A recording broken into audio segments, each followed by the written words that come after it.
अरे हे काय पाहतो आमच्या कारंजात भूताचा अड्डा. हे पाहिल्याच्या बाद तर मला तेवालं गाणं आठवलं. कुठला रस्ता कुठली वळण.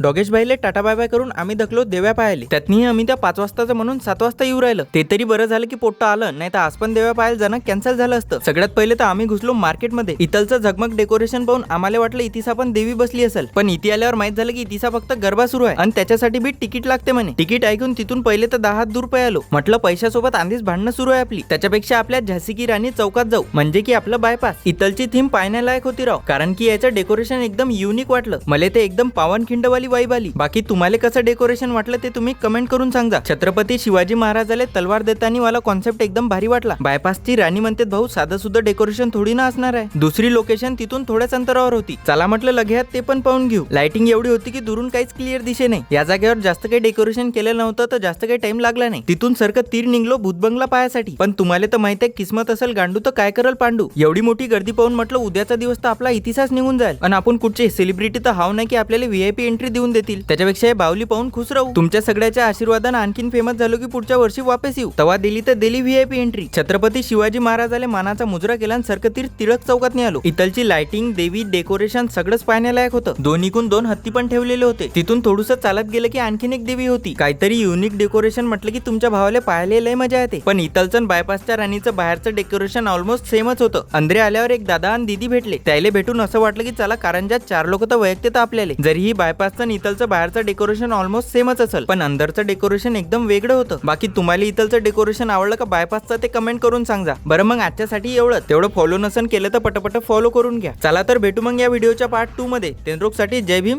जय शिवराय.